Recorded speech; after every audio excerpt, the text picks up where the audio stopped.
मैं अच्छा जी रहा हूं, धर्मी जी रहा हूं, शुद्ध जीवन जी रहा हूं, प्रभु को प्रसन्न करने वाला जीवन जी रहा हूं, और उसके बावजूद भी क्या हो रहा है? मार ही बढ़ रही है, घर वाले सुना ही रहे हैं, रिश्तेदारों में कलेश ही पैदा हो रहा है, कोई साथ नहीं दे रहा मेरा, हर जगह पे निंदा की बातें सहनी पड़ रही है, लोग मेरे विरोध में खड़े हो रहे हैं। अच्छा जीवन जी के क्या मिल रहा है? ताड़ना, मार, सताव, विरोध।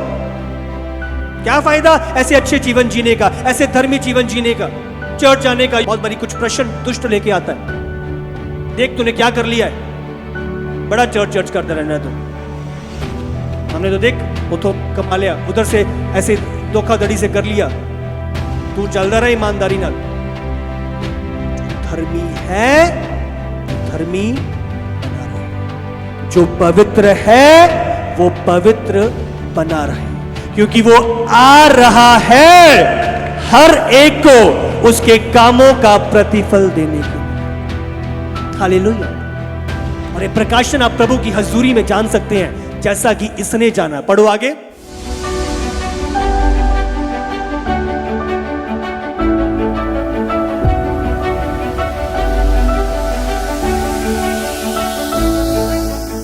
जकरिया की पुस्तक 14 उसका 1 से 3। सुनो, यहोवा का एक ऐसा दिन आने वाला है जिसमें तेरा धन लूट कर तेरे बीच में बांट लिया जाएगा, क्योंकि मैं सब जातियों को यरूशलेम से लड़ने के लिए इकट्ठा करूंगा। मैं सब जातियों को यरूशलेम से लड़ने के लिए इकट्ठा करूंगा। अब समझ रही हो? तो ये चीजें दूर नहीं है, बहुत जल्द होने वाली हैं। जो तीसरा मंदिर तैयार होना है इजराइल में, उसकी सारी तैयारियां हो चुकी हैं। जो लाल बछड़ा जिसका बलिदान होएगा, उसके बाद मंदिर तैयार होएगा, तो बहुत जल्द, मुझे साल भी कम लगा, इसी साल में ये चीजें अब बहुत जल्द देखने जा रही हूं। अब समझ रहे हो? जो अलक्सा टूम है, जो मुसलमानों का स्थान उधर तैयार किया गया है, इजराइल के लोग उसे ढाएंगे और मंदिर की तैयारी करेंगे। और ये कारण, इस कारण जो मुसलमान नगर हैं, मुसलमान देश हैं, वो इजराइल के खिलाफ खड़े होंगे। और भी जो देश हैं, उन देशों के साथ मिलके इजराइल को घेरना शुरू करेंगे। और ये यूं ही नहीं है, ये प्रोफेटिक चीजें जो पहले से बता दी गई थी। अब समझ रहे हो? ये प्रोफेसी हजारों साल पहले की हैं, और क्या होने वाला है हजारों साल बाद, प्रभु ने पहले से अपने जनों को, अपने भविष्यवक्ताओं को बता दिया था। और वह नगर ले लिया जाएगा और घर लूटे जाएंगे और स्त्रियां भ्रष्ट की जाएंगी। नगर के आधे लोग बंधुआई में जाएंगे, परंतु प्रजा के शेष लोग नगर ही में रहने पाएंगे। तब यहोवा निकलकर उन जातियों से ऐसा लड़ेगा जैसा वह संग्राम के दिन में लड़ा था। 16 प्रोफेसीज, 16 भविष्यवाणियां खास रीति से इजराइल को लेकर और अंतिम समय को लेकर हुई हैं, मेजर प्रोफेसीज। और उसमें से मैं आपको बताना चाहता हूं 13 भविष्यवाणियां पूरी हो चुकी हैं। 16 में से 13 पूरी हो चुकी हैं। 80% भविष्यवाणियां पूरी हो चुकी हैं। और अगर 80 हो चुकी हैं तो ये अगली 3 भी जल्द पूरी होने जा रही है। और आखिरी जो भविष्यवाणी है वो है यीशु का इस धरती पर आना, यीशु का दूसरा आगमन। जब चेले उस पर्वत पर यीशु को ऊपर जाते हुए देख रहे थे, तो दो दूत गलील में वहां पर खड़े थे, और उन्होंने चेलों को पुकार कर कहा, ऊपर की ओर तुम क्या देखते हो? जिस यीशु को तुम ऊपर जाते हुए देखते हो, इसी समान इस यीशु को वापस आते हुए देखोगे। यीशु ने कहा, मैं जाता हूं तुम्हारे लिए घर बनाने को, पर वापस आऊंगा तुम्हें लेने के लिए, ताकि जहां मैं रहता हूं वहां तुम भी रहने पाओ। आमीन। प्रभु का आगमन बहुत निकट है। कलीसिया को सत्य को समझना है, आप इग्नोर नहीं कर सकते सत्य को। यशायाह 30 उसका 18 और 19। तो भी यहोवा इसलिए विलंब करता है कि तुम पर अनुग्रह करे, और इसलिए ऊंचा उठेगा कि तुम पर दया करे। बहुत बार ये मेरे लगता कब से तो बोल रहे हैं यीशु आ रहा है, कब से तो बोल रहे हैं कि हम उठाए जाएंगे, कब आएगा, कब होएगा।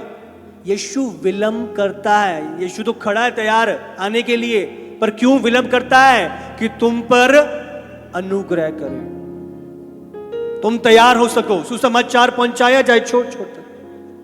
ये प्रभु की दया है, देरी नहीं, क्योंकि यहोवा न्यायी परमेश्वर है। क्या ही धन्य है वे जो उस पर आशा लगाए रहते। हे सिय्योन के लोगों, तुम यरूशलेम में बसे रहो, तुम फिर कभी ना रोगे। वह तुम्हारी दुहाई सुनते ही तुम पर निश्चय अनुग्रह करेगा, वह सुनते ही तुम्हारी मानेगा। प्रभु कहता है खड़े रहो, ठहरे रहो, जिस झुंड में हो बने रहो। बहुत बड़ी लोग बोलते हैं बड़ा बड़ा प्रभु प्रभु करते हैं, देख तेरी हालात की हो रखी है। सता विरोध, लोग हमारी दिशा से, हमारे स्थान से हमें परे करने की कोशिश करते हैं। प्रभु ने हमें बचाया है और मैं विश्वास योग्यता से प्रभु के साथ चल रहा हूं। बहुत प्रेशर आता है, बहुत आकर्षणें आती हैं कि आप अपने स्थान से भटक जाओ, स्थान से परे हो जाओ, कलीसिया से परे हो जाओ, अगुवों से परे हो जाओ। पर बाइबल क्या बयान करती है? जो स्थान पे प्रभु ने आपको ठहराया है, आपकी कलीसिया, आपका स्थान, उस पोजीशन को छोड़ो मत, उसमें बने रहो। और बाइबल में क्या कहती है? तुम फिर कभी ना रोगे। आज लोग सता रहे हैं, विरोध कर रहे हैं, पीड़ा पहुंचा रहे हैं, निंदा की बातें बोल रहे हैं, और प्रभु का वायदा आपके लिए, तुम फिर कभी ना रोगे। वह तुम्हारी दुहाई सुनते ही तुम पर निश्चय अनुग्रह करेगा। आमीन। हर एक चीज का एक समय है, प्रभु वेट कर रहा है। अगर आप निकालो उत्पत्ति 15:16, पर वे चौथी पीढ़ी में यहाँ फिर आएंगे, क्योंकि अब तक एमोरियों का अधर्म पूरा नहीं हुआ है। जब प्रभु ने अब्राहम को वायदा किया था, मैं तुझे ऐसी जगह पे पहुंचाऊंगा दूध और मधु की धाराएं बहती हैं, वो कनान देश की वाचा प्रभु ने अब्राहम से बांधी थी। प्रभु ने उसको वहां पे पहुंचाना था, पर उसने क्या कहा? पर वे चौथी पीढ़ी में यहां फिर आएंगे। चौथी पीढ़ी में आएंगे, इसका मतलब 400 साल के बाद आएंगे। 400 साल क्यों वेट हुई? प्रभु ने उसी टाइम पे क्यों नहीं पहुंचा दिया? क्या लिखा है? क्योंकि अब तक एमोरियों का अधर्म पूरा नहीं हुआ है। अब समझ रहे हो? अब मैं आपको गहरी चीजें प्रभु के कलाम की, जो आज इस अंतिम समय में प्रभु चाहता है आप तक पहुंचे, आज आपको ध्यान से सुनना। मैं इसीलिए वेट कर रहा हूं, इसीलिए 400 साल लगेंगे कि 400 सालों के भीतर उनका अधर्म का कटोरा भरेगा। बहुत बड़ी, प्रभु कब तक ये कलेश, कब तक ये सताव, कब तक ये विरोध, कब तक लोग हमारी खिलाफत करते रहेंगे?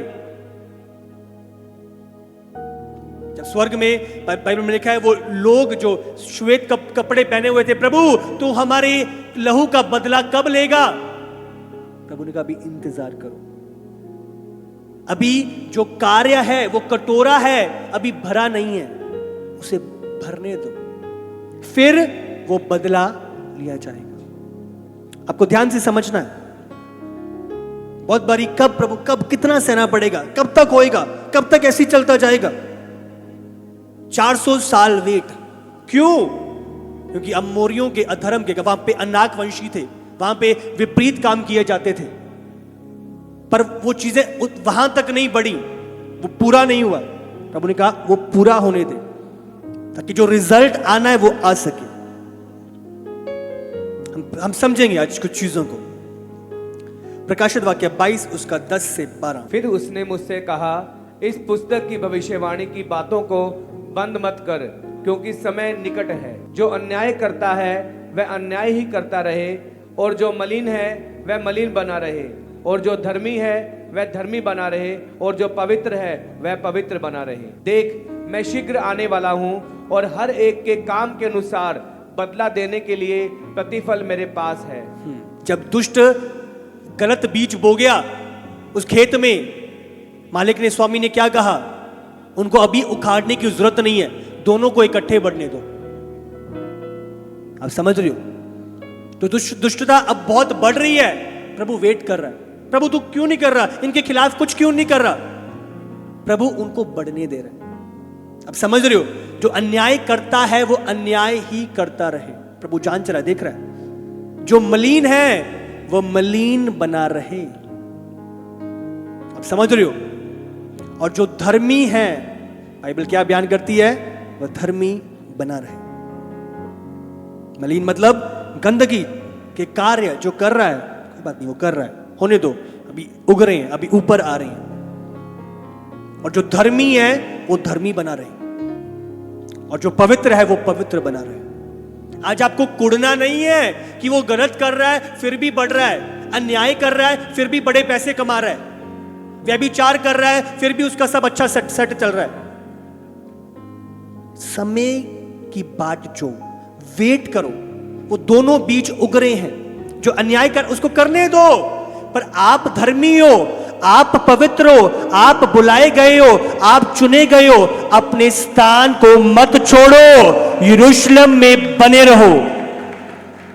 और बाइबल क्या बयान करती है? देख, यीशु शीघ्र आने वाला है और हर एक के काम के अनुसार उनको प्रतिफल देगा। जो दुष्टता में बने रहे वो दुष्टता का प्रतिफल पाएंगे। अब समझ रहे हो? जिन्होंने गलत मलिनता के काम किए वो उसका प्रतिफल पाएंगे। जिन्होंने जो धर्मी जीवन में बने रहे वो उसका प्रतिफल पाएंगे। अब समझ रहे हो? सारे रिजल्ट आगे आएंगे यीशु के आने के बाद। अभी आप कुड़कुड़ाओ मत कि वो क्यों बढ़ रहा है, उसका मैं अच्छा चल रहा हूं फिर भी मैं सताया जा रहा हूं, मैं अच्छा चल रहा हूं फिर भी मेरा विरोध हो रहा है, मेरी निंदा कर रहे हैं। वो नशे कर रहा है, व्यभिचार कर रहा है, फिर भी सब उसके साथ है, सब उसकी वाहवाही करते हैं। कुड़कुड़ाओ मत, ठहरे रहो, समय आ रहा है, वो शीघ्र आने वाला है और सबके कामों का प्रतिफल उसके पास है और हर एक के काम के अनुसार। ध्यान दें, जब वो आज आपने विरोध सहा, सताव सहा, निंदा सहा, फिर भी आप बने रहे यरूशलेम में, अपनी कलीसिया में, प्रभु के वचन में, आप प्रतिफल को पाओगे यीशु के सामर्थी नाम से। ये ना समझे कि प्रभु कुछ देख नहीं रहा। जो निंदा आपकी हो रही है प्रभु के कारण, प्रभु सुन रहा है।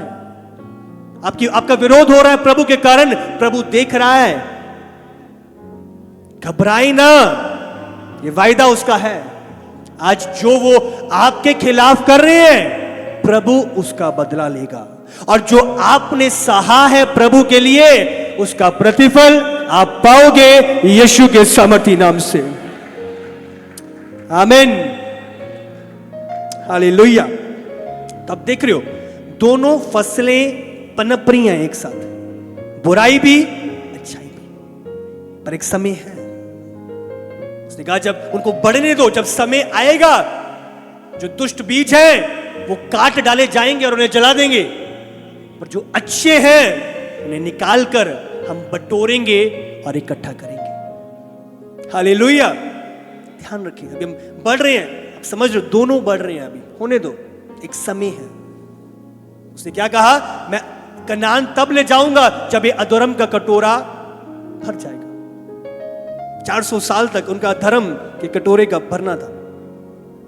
प्रकाशित वाक्य 14 उसका 14। मैंने दृष्टि की और देखो एक उजला बादल है और उस बादल पर मनुष्य के पुत्र सरीखा कोई बैठा है, जिसके सिर पर सोने का मुकुट और हाथ में चोखा हंसुआ है। फिर एक और स्वर्गदूत ने मंदिर में से निकलकर उससे जो बादल पर बैठा था बड़े शब्द से पुकार कर कहा, अपना हंसुआ लगाकर लवनी कर, क्योंकि लवनी का समय आ पहुंचा है, इसलिए कि पृथ्वी की खेती पक चुकी है।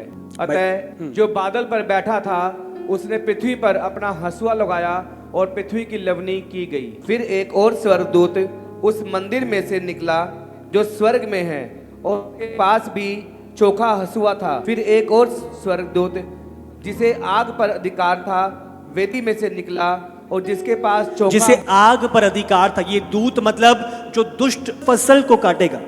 अब समझ रहे हो, ये दूत जो दुष्टों की फसल के लिए निकाला गया, ठहराया गया है। पढ़ो।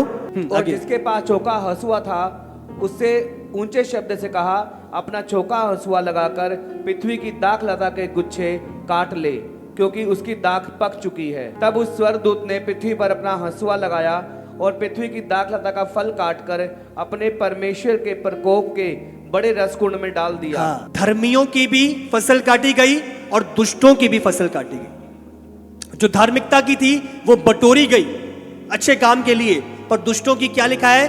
पृथ्वी की दाख लता का फल काटकर अपने परमेश्वर के प्रकोप के बड़े रस कुंड में डाल दे। अब समझ रहे हो, प्रभु के प्रकोप के रस कुंड में डाल दे। रस कुंड कैसा स्थान है?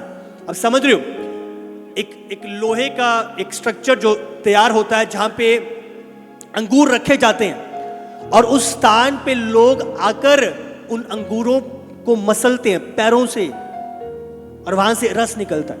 अब समझ रहे हो, पैरों से वो धकेले जाते हैं, मसले जाते हैं, उस स्थान पे उनका ले जाया जाना। उन्होंने कहा इसे उस जगह पे डाल दे जहां पे दांतों का पीसना है।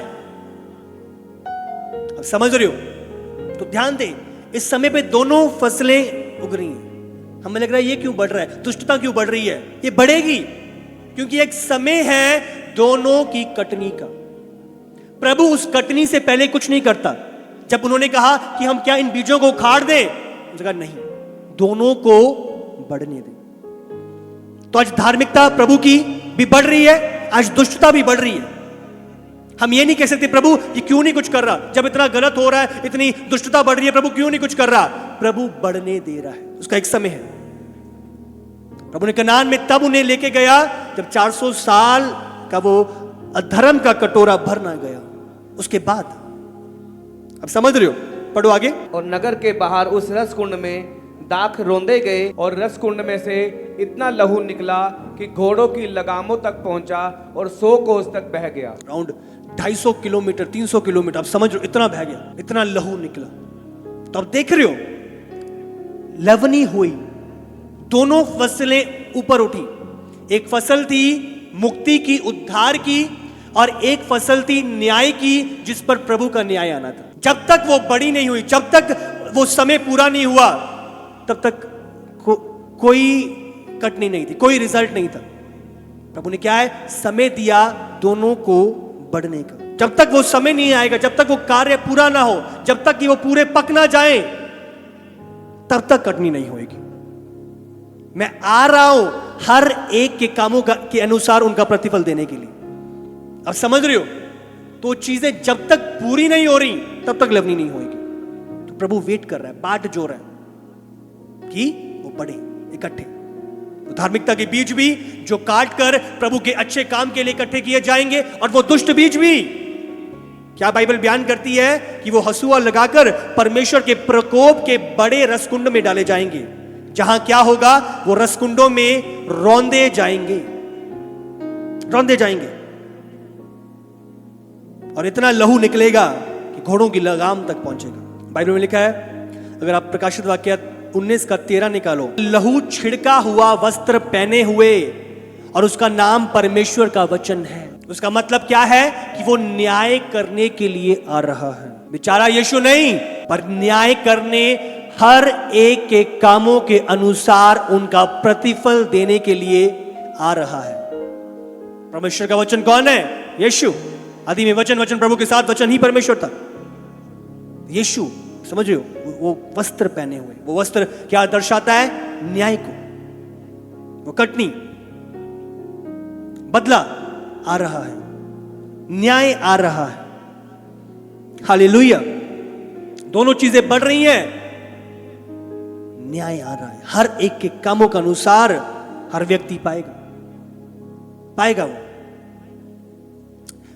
भजन संहिता 73 उसका 12 से 20। देखो, ये तो दुष्ट लोग हैं, तो भी सदा आराम से रहकर धन संपत्ति बटोरते रहते हैं। अब समझ, तो एक व्यक्ति उस जगह पे सोच रहा है, विचार रहा है, दुष्ट लोग हैं, फिर भी संपत्ति बढ़ा रहे हैं, फिर भी बढ़ रहे हैं, फिर भी उन्नति हो रही है, फिर भी ये छा रहे हैं। आज लोग गलत गलत बकवास यूट्यूब पे करके बड़े छा रहे हैं। अब समझ रहे हो, बहुत बढ़िया मुझे लगता है, ये दुष्ट चीजें कर रहा है, दुष्ट चीजें बोल रहा है, फिर भी इतना पैसा कमा रहा है, फिर भी इतना फेमस हो रहा है। अब समझ रहे हो, बहुत बढ़िया हमें फील होता है कि दुष्ट करके इतना बढ़ रहा है। निश्चय मैंने अपने हृदय को व्यर्थ शुद्ध किया और अपने हाथों को निर्दोषता में धोया है। समझ रहे हो, और हमें लगता है कि मैंने यूं ही व्यर्थ में ही मैं पवित्र चाल चलन चल रहा हूं, प्रभु के भय में चल रहा हूं, व्यर्थ ही चर्च जा रहा हूं, क्या की फायदा होया? वो तो गलत काम करके इतना बढ़ गया, और मैंने चर्च जाके, अब समझ रहे हो, बहुत बढ़िया से विचार आते हैं। वो करप्शन करके इतना पैसा कमा गया, और मैं अच्छी धार्मिक जीवन जी रहा हूं, कुछ नहीं कर रहा, और मेरा हाल देख लो क्या है। मैंने यूं ही अपने आप को शुद्ध रखा, मैंने अपने हाथों को यूं ही निर्दोषता में धोया। अब समझ रहे हो, व्यर्थ ये यूं ही प्रार्थना वचन ऐसी सेवा मैंने करी, क्या हुआ है? वो गलत करके ही बढ़ते जा रहे हैं। और ऐसे विचार हमारे मनों में आते हैं, और यहां पे ये व्यक्ति इन्हीं बातों को सोच रहा है और विचार रहा है। मैं दिन भर मार खाता आया हूं और प्रति भोर को मेरी ताड़ना होती आई है। मैं अच्छा जी रहा हूं, धर्मी जी रहा हूं, शुद्ध जीवन जी रहा हूं, प्रभु को प्रसन्न करने वाला जीवन जी रहा हूं, और उसके बावजूद भी क्या हो रहा है? मार ही बढ़ रही है, घर वाले सुना ही रहे हैं, रिश्तेदारों में कलेश ही पैदा हो रहा है, कोई साथ नहीं दे रहा मेरा, हर जगह पे निंदा की बातें सहनी पड़ रही हैं, लोग मेरे विरोध में खड़े हो रहे हैं। अच्छा जीवन जी के क्या मिल रहा है? ताड़ना, मार, सताव, विरोध। क्या फायदा ऐसे अच्छे जीवन जीने का, ऐसे धर्मी जीवन जीने का, चर्च जाने का? बहुत बड़ी कुछ प्रश्न दुष्ट लेके आता है, देख तूने क्या कर लिया है, बड़ा चर्च करता रहना है तू, हमने तो देख वो तो कमा लिया, उधर से ऐसे धोखाधड़ी से कर लिया, तू चलता रहा ईमानदारी नाल। जो धर्मी है वो धर्मी बना रहे, जो पवित्र है वो पवित्र बना रहे, क्योंकि वो आ रहा है हर एक को उसके कामों का प्रतिफल देने के लिए। हालेलुया। और ये प्रकाशन आप प्रभु की हजूरी में जान सकते हैं जैसा कि इसने जाना। पढ़ो आगे। यदि मैंने कहा होता मैं ऐसा ही कहूंगा, तो देख मैं तेरी संतान के साथ क्रूरता का व्यवहार करता। जब मैं सोचने लगा कि इसे मैं कैसे समझूं, तो यह मेरी दृष्टि में अति कठिन समस्या थी, जब तक कि मैंने ईश्वर के पवित्र स्थान में जाकर उन लोगों के परिणाम को ना सोचा। समझ लो, ये चीजें मेरे मन के विचार में चल रही थी, परंतु जब तक मैंने ईश्वर के पवित्र स्थान में जाकर असल बातों को पहचान नहीं लिया, मुझे लग रहा था ये बढ़ रहे हैं, मुझे लग रहा था ये कम हो रहे हैं, पर अब असल बात समझ आई। आप समझ रहे हो, उसने समझा कहां पे? प्रभु की हजूरी में। ये चीजें, ये व्यर्थ शैतान का झूठ आपको धोखे में रखेगा जब तक आप प्रभु की हजूरी में नहीं आएंगे, जब तक आप प्रभु के भवन में लौलीन नहीं होंगे, जब तक आपकी आत्मिक आंखें प्रभु के द्वारा खोली नहीं जाएंगी और आप असल परिणामों को पहचानोगे नहीं। हालेलुया। और जब ये व्यक्ति प्रभु के भवन में आया, प्रभु की हजूरी में आया, प्रभु ने प्रकाशित किया। पढ़ो आगे। निश्चय तो उन्हें फिसलने वाले स्थानों में रखता है और गिराकर सत्यानाश कर देता वो है। लोग आज जो बढ़ रहे हैं, आपको लग रहा है दुष्टता करके, परमेश्वर उन्हें फिसलने वाले स्थानों में रखता है। लग तो रहा है जा रहे हैं, पर वैसे ही वापस आ रहे हैं। फिसलने वाला स्थान, समझ रहे हो? आजकल मनाली जैसी जगहों पे नहीं, समझ रहे हो, बहुत बर्फ होती है, गाड़ी ऊपर की जगह नीचे आ रही होती है। हाँ, कोशिश तो कर रही है, नीचे आ रही है। अब समझ रहे हो, लग तो रहा है कि वो ऊपर उठ रहे हैं, पर ऊपर नहीं, वो नीचे आने की तैयारी कर रहे हैं। और वो गाड़ियां ऐसे नीचे आती हैं कि पीछे नहीं होती, जो साइड में खाई होती है, खाई में निकल जाती है। अब समझ रहे हो? पढ़ो उस वचन को, लगाओ स्क्रीन पे। वे क्षण भर में कैसे उजड़ गए हैं, वे मिट गए, वे घबराते घबराते नष्ट हो गए हैं। ये लोग जो आज आपको बढ़ते हुए दिखाई रहे थे, क्षण भर में चीजें हो जाएंगी। लग रहा था कहां पे बंदा, क्षण भर में दिखाई भी नहीं दे रहा, उजड़ गए हैं। कैसे उजड़ गए हैं? वे मिट गए हैं, घबराते घबराते नष्ट हो गए, नष्ट हो गए। ये असल परिणाम है। जो विचार आ रहा है, वो बढ़ रहा है, वो कर रहा है, प्रभु की हजूरी में आया, जाना असल रिजल्ट क्या है। जैसे जागने हारा स्वप्न को तुच्छ जानता है, वैसे ही हे प्रभु जब तू उठेगा तब उनको छाया सा समझकर तुच्छ जानेगा। हाँ, तो प्रभु रिजल्ट के साथ आ रहा है। अभी आप घबराए ना कि ये क्यों हो रहा है, प्रभु वेट कर रहा है, दोनों बीजों को बढ़ने दे रहा है, दोनों फसलें बढ़ रही हैं अभी। इसलिए प्रभु ने लिखा है, जो धर्मी है वो धर्मी बना रहे, जो दुष्टता कर रहा है वो दुष्टता करता रहे, दोनों बढ़ रही हैं चीजें, दोनों फसल हो रही है। टाइम आएगा जब वो पक जाएंगी, तब हसुआ घुमाया जाएगा, तब फसल काटी जाएगी और तब वो फसल अपने नियुक्त समय पे पहुंचाई जाएगी। हालेलुया। असल चाहे अभी आप एक स्थान पे हो, एक स्थान पे बड़े हो रहे हो, पर जब फसल पक जाएगी ये दोनों काट कर, दोनों कटनियां होकर अलग अलग स्थान पे पहुंचाई जाएंगी।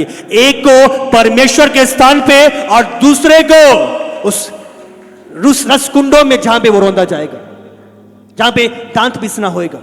दो स्थान अब समझ रहे हो? अभी लग रहा है कि स्थान पे इकट्ठे वो बढ़ रहा है, वो हो रहा है, टाइम है, अब समझ रहे हो? बट जब पक जाएगा तब चेंज आएगा। आमीन। इसीलिए जो चाल जिसमें प्रभु ने आपको बनाया है उसमें बने रहो। दुष्ट को देखकर अपनी चाल चलन को बदलो मत। अपने इस लेवल तक अच्छा जीवन जिया है, धार्मिकता का जीवन जिया है, और आज दुष्ट को देखकर आप भटक जा रहे हो। बाट जोते रहो, बहुत मुश्किल है, निर्बल हो रहे हो, खड़े रहो। अपने स्थान को, अपने यरूशलेम को मत छोड़ो, क्योंकि यीशु शीघ्र आने वाला है।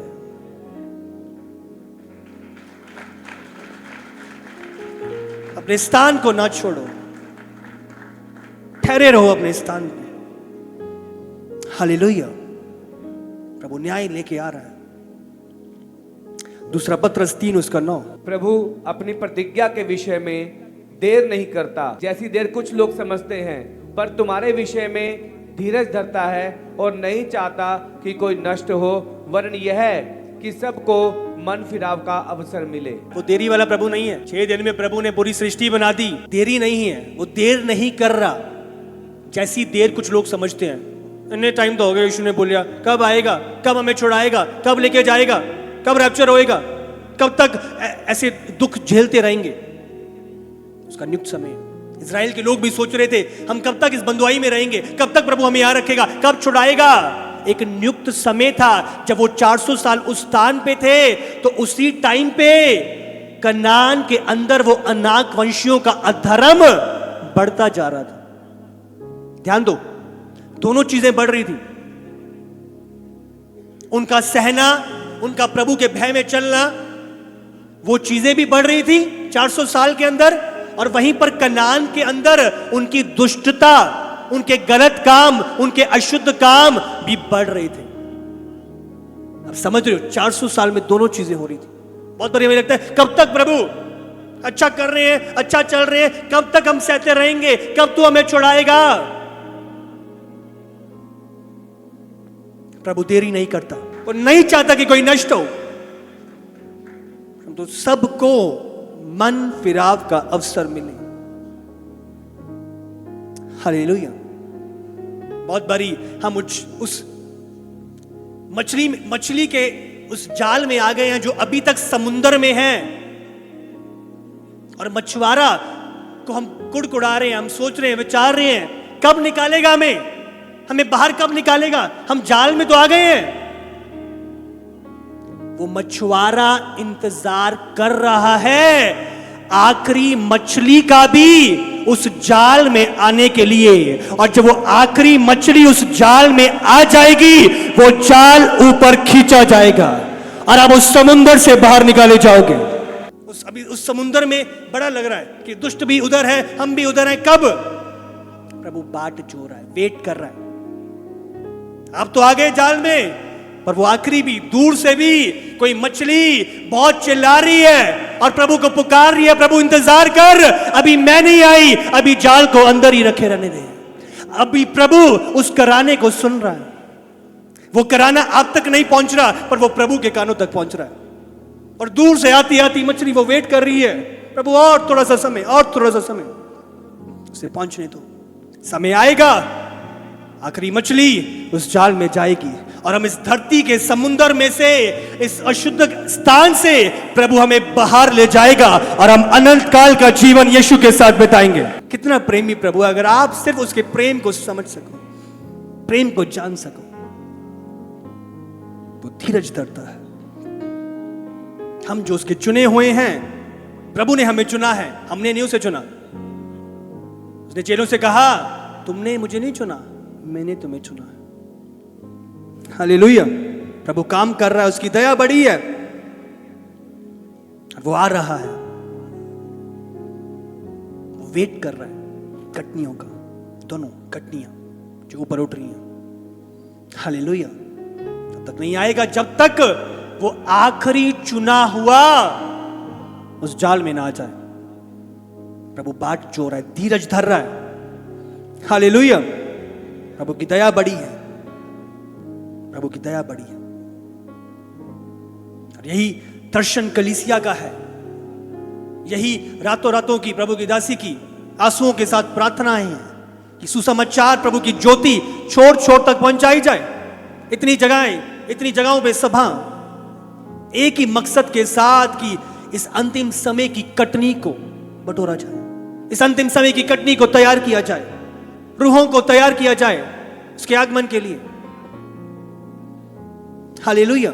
छोट छोट तक दिन और रात प्रार्थनाओं में, आंसुओं के साथ प्रभु के कामों में एक ही बोझ, एक ही वो रूहों का तरस प्रतिदिन सताता है कि वो गुड न्यूज उस आखिरी मछली तक पहुंचाई जाए ताकि कोई भी रह ना जाए। मत्ती 24 उसका 14। और राज्य का यह सुसमाचार सारे जगत में प्रचार किया जाएगा कि सब जातियों पर गवाही हो, तब अंत आ जाएगा। प्रभु वेट कर रहा है, बाट जो रहा है कि हद तक एक गुड न्यूज पहुंचाई। जब यीशु सलीब पे था वो सारे जगत के लिए मरा, जो उस पर ईमान लाएगा वो नाश न होगा परंतु अनंत काल का जीवन पाएगा। तो यीशु ने जो दाम चुकाया है वो सबके लिए। अब 10 लाख दे रहे हो, हाँ, और से एक टॉफी दे दे बस, नहीं, आपने पूरा दाम चुकाया है। उस 10 लाख की चीजें आपको अदा होनी चाहिए। प्रभु ने सबके लिए जान दी है, सबके लिए तो दाम चुकाया गया है, तो क्यों नहीं,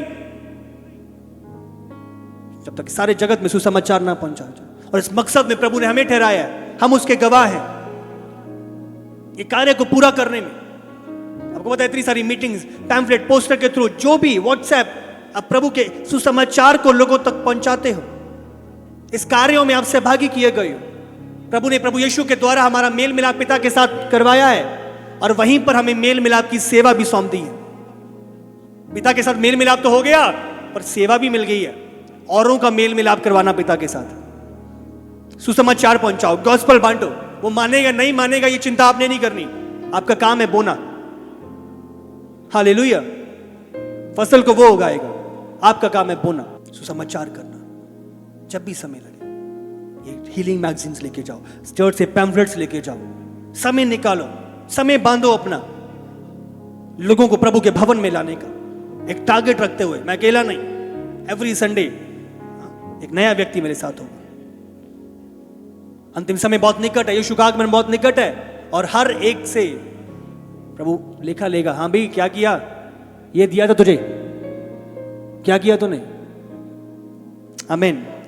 जकरिया 12 उसका 10। मैं दाऊद के घराने और यरूशलेम के निवासियों पर अपना अनुग्रह करने वाली और प्रार्थना सिखाने वाली आत्मा उंडेलूंगा। तब वे मुझे ताकेंगे, अर्थात जिसे उन्होंने भेदा है, और उसके लिए ऐसे रोएंगे जैसे इकलौते पुत्र के लिए रोते पीटते हैं, और ऐसा भारी शोक करेंगे जैसा पहलौठे के लिए करते हैं। यीशु के आगमन के पहले होगा। और एक इनके लिए लिखा है, यहूदियों के लिए। अभी तक यहूदी लोग मसीहा को मसीहा नहीं मानते, उन्हें लगता कि और कोई मसीहा आएगा, वो यीशु पर विश्वास नहीं करते। पर उस समय पे वो असल मतलब को समझेंगे, यीशु के किए हुए काम को जानेंगे और छाती पीटेंगे। मैं दाऊद के घराने और यरूशलेम के निवासियों पर अपना अनुग्रह करने वाली और प्रार्थना सिखाने वाली आत्मा उंडेलूंगा। तब वे मुझे ताकेंगे, ढूंढेंगे, प्रभु हमसे गलती हो गई, हमें क्षमा कर। अर्थात जिसे उसने भेदा है, जो यहूदियों ने उसे भेदा, क्रूस पे चढ़ाया, इसे लटका दो, इसे मार दो, इसे मृत्यु दंड दो, और उसके लिए ऐसे रोएंगे जैसे कोई इकलौते पुत्र के लिए रोता और पीटता है, और ऐसा भारी शोक करेंगे, हमने क्या कर डाला, जैसे पहलौठे के लिए करता है। हालेलुया। ये प्रभु के आगमन से पहले होगा। ये चीजें होंगी। प्रभु का आगमन बहुत निकट है। प्रभु बाट जो प्रभु चाहता है कि हम जिस स्थान पे हैं उस स्थान पे बने रहें। बाट जोह रहा है, प्रभु धीरज धरे हुए हैं ताकि ये उद्धार का सुसमाचार छोर छोर तक पहुंचाया जाए। प्रभु का आत्मा कार्य कर रहा है, सुम्बिश ले रहा है, और कितनी बड़ी बेदारी को हम देख रहे हैं छोर छोर तक। हालेलुया। साउथ अफ्रीका में एक जगह है नानाकुलैंड, और उस पे वो ऐसी जगह है जो एक तरीके की बंजर है, वहां पे कोई घास कोई फसल नहीं उगती, और वो बहुत ही ड्राई स्थान है क्योंकि कोई पानी नहीं है, बारिश नहीं है, कुछ नहीं है। पर करीबन 6 सालों के बाद एक बारी वो वर्षा देखते हैं, और जैसी वो वर्षा उस स्थान पर आती है तो बहुत ही ग्लोरियस और सुंदर और अद्भुत फूल उस बंजर स्थान पे खिलना शुरू कर देते हैं। अब समझ रहे हो, हैरान कर देने वाली बात है। अभी तक कुछ नहीं था और अब ये कहां से आ गए? इसका मतलब बीज उस स्थान पे था, पर पाकरू की सामर्थ, पाकरू की वर्षा, अब समझ रहे हो, आज बहुतों के पास बीज है पर पाकरू की वर्षा और सामर्थ नहीं है। पर इस अंतिम समय में परमेश्वर अपने कार्य को पूरा कर रहा है। उन बंजर स्थानों पे जहां पे कोई वर्षा नहीं हुई, बीज है, प्रभु इस आग को, इस पाकरू की सामर्थ को छोर छोर तक पहुंचा रहा है, और उन्हीं बंजर स्थानों पे एक अलौकिक अद्भुत सुनहरे फूल खिलकर परमेश्वर निकाल दे रहा है। हालेलुया। बीज है, पाकरू की सामर्थ, छोर छोर तक उस कामों का पहुंचना। मैं अकेले शब्दों से नहीं, परंतु प्रभु की सामर्थ के साथ तुम्हारे पास आता हूं। और लोग आज अपना जीवन प्रभु को दे रहे हैं पाकरू के द्वारा। प्रभु का आत्मा उनके हृदय को तोड़ रहा है, कठोर हृदय पिघल रहे हैं, और लोग अपना जीवन प्रभु को दे रहे हैं। कठोर हृदय पिघल पड़ते हैं जब प्रभु की बेदारी ये आग आ जाती है। जब पतरस ने सुसमाचार सुनाया, उसी दिन 3000 लोगों ने अपना जीवन प्रभु को दिया और बपतिस्मा लिया। जो मनुष्य की बल, मनुष्य की सामर्थ, मनुष्य के बोल नहीं कर सकते, वो परमेश्वर की आत्मा की सामर्थ कर सकती है। हालेलुया। और इस अंतिम समय में इस कलाम को परमेश्वर पूरा कर रहा है। आखिरी वचन हम निकालेंगे योएल की पुस्तक 2 उसका 12। तो भी यहोवा की यह वाणी है, अभी भी सुनो, उपवास के साथ रोते पीटते और अपने पूरे मन से फिरकर मेरे पास आओ। अपने वस्त्र नहीं, अपने मन ही को फाड़कर अपने परमेश्वर यहोवा की ओर फिरो, क्योंकि वह अनुग्रहकारी, दयालु, विलंब से क्रोध करने वाला, करुणा निधान और दुख देकर पछताने हारा है। पूरे मन से फिर कर मेरे पास आओ, पूरे मन से फिर कर, उपवास के साथ। जब बाढ़ आई, प्रभु खुश नहीं होया, सारी दुनिया नाश कर दी। बाइबल के वो पछताया, उसके हृदय में एक दुख आया। अब समझे, वो नहीं चाहता था। और आज प्रभु यीशु इस धरती पे आया, ये प्रेम है प्रभु का। आज लोग नाश हो रहे हैं, प्रभु खुश नहीं हो रहा। कब से आ जाए, आज इतनी की चीजें हो रही हैं पर वो विलंब कर रहा है। जब दुनिया में दुष्टता बढ़ रही है, बुराई बढ़ रही है, छोटी छोटी बच्चियों के साथ गलत हो रहा, प्रभु दुखित है। अब समझ रही हो, जब दुष्टता को देख रहा है प्रभु दुखित है, वो खुश नहीं हो रहा। हम पुकार रहे हैं, प्रभु को दिखता नहीं है, प्रभु देख नहीं रहा कितना गलत हो रहा है। प्रभु को दिख रहा है, इस बात से वो दुखित है। प्रभु समय का इंतजार कर रहा है, उस कटोरे के भरने का इंतजार कर रहा है। समझ रहे हो, धार्मिकता की फसल भी और दुष्टता की फसल भी, दोनों के पूरे होने के समय का इंतजार कर रहा है प्रभु। जब आप फिरोगे, प्रभु क्या करेगा? 28वां वचन। उन बातों के बाद मैं सब प्राणियों पर अपना आत्मा उंडेलूंगा।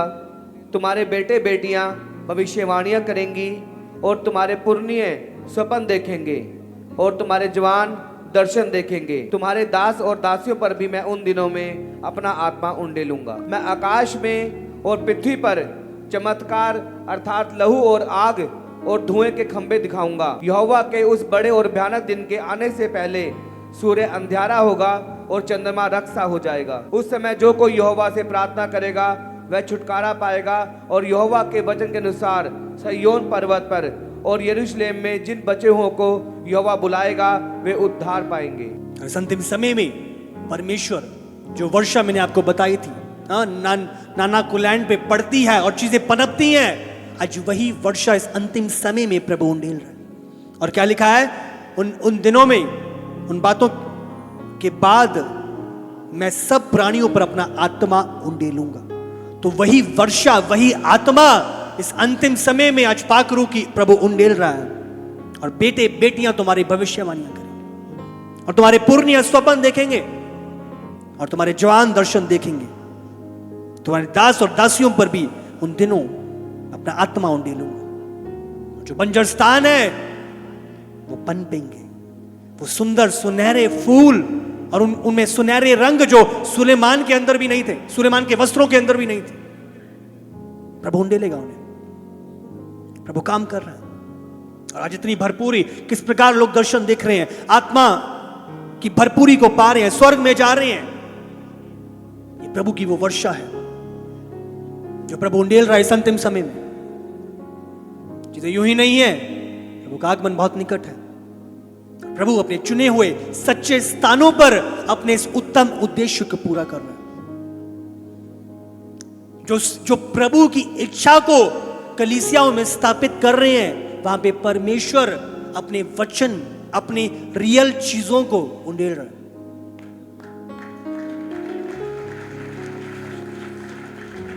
हालेलुया। ये होगा।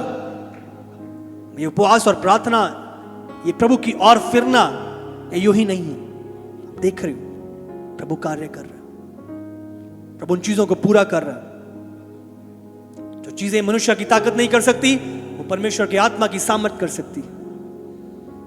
हालेलुया। हमें उसकी बाट चुनना है, लौलीन होना है, उसकी ओर फिरना है, उस अपने यरूशलेम में बने रहना है, अपने पवित्रताई में बने रहना है, धार्मिकता में बने रहना है, आत्मिक बातों में लौलीन रहना है। दुष्ट गलत करके बढ़ रहा है, उसे बढ़ने दो, कोई बात नहीं है। तुम अपनी निर्बलताओं में भी अपने स्थान को ना छोड़ो, स्मरण रखो, यीशु ने कहा मैं शीघ्र आने वाला हूं और हर एक के कामों के अनुसार उसका प्रतिफल उसे दूंगा।